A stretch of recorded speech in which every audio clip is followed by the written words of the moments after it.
नमस्कार एंड जय हिंद। एक तरह जहां डोनाल्ड ट्रंप प्रो पाकिस्तान होते जा रहे हैं, वहीं दूसरी तरफ इंडिया और रशिया ने एक मेजर डिफेंस पैक्ट साइन कर ली, जिसे पूरा वर्ल्ड मीडिया कवर कर रहा है। आइए बस 2 मिनट में इस टॉपिक को आसानी से डिटेल में जानते हैं। सबसे पहले इस एग्रीमेंट के नाम की बात करें तो इसे रिलॉज के नाम से जाना जाता है, जिसका मतलब है reciprocal exchange of logistics support. यह इंडिया और रशिया के बीच एक डिफेंस लॉजिस्टिक पैक्ट के तरह काम करता है, जिसके अंदर इंडिया और रशिया दोनों को एक दूसरे के मिलिट्री फैसिलिटी का म्यूचुअल एक्सेस मिलता है। लेकिन अब आप सोच रहे होंगे कि भारत यूएसए के बीच लेमुआ पैक्ट भी तो इसी तरह है, और भारत ने तो कई देशों के साथ ये लॉजिस्टिक पैक्ट साइन किया है, तो इसमें स्पेशल क्या है? देखिए, इसके लिए आपको पहले इसके की प्रोविजन को जानना होगा।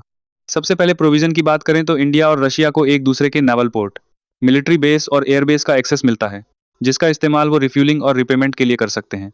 दूसरी प्रोविजन है कि भारत और रशिया दोनों एक दूसरे देश में अपने 3,000 सैनिक, 5 वॉरशिप्स और 10 एयरक्राफ्ट रख सकते हैं, और यही है वो बात जिसको लेकर इतने आर्टिकल लिखे जा रहे हैं। दरअसल भारत के अभी तक किसी भी लॉजिस्टिक पैक्ट में ऐसा प्रोविजन नहीं है। इस प्रोविजन से रशिया की इंडियन ओशन में प्रेजेंस लगभग परमानेंट हो जाएगी, जो यूएसए के लिए एक टेंशन की बात होगी, और इसका फायदा दोनों देशों को मिलेगा, क्योंकि इंडियन मिलिट्री रेगुलर वार एक्सरसाइज करती रहती है, जिससे बार बार रशियन सोल्डर को यहाँ आना नहीं पड़ेगा और इंडियन सोल्डर को रशिया नहीं जाना पड़ेगा। और तो और ज़्यादा से ज़्यादा सोल्डर वार एक्सरसाइज में पार्टिसिपेट कर सकते हैं। इसके ज्योग्राफिकल एडवांटेज की बात करें तो जिस तरह से रशिया को इंडियन ओशन का एक्सेस मिलता है, उसी तरह इंडिया को आर्कटिक रीजन में नवल पोर्ट का एक्सेस मिलेगा, जो कि इंडियन नेवी के लिए एक जबरदस्त एडवांटेज है। इसकी वैलिडिटी की बात करें तो यह 5 साल के लिए होगी, और समय खत्म होने पर यह ऑटो रिन्यू हो जाएगी।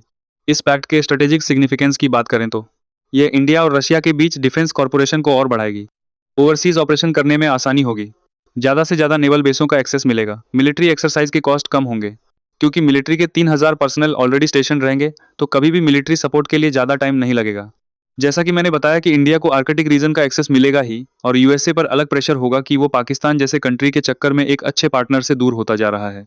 और यह यूएसए के लिए एक मैसेज भी रहेगा कि अगर आप पाकिस्तान के साथ अपना रिलेशन बढ़ाते हैं तो इंडिया रशिया रिलेशन और स्ट्रांग होता जाएगा।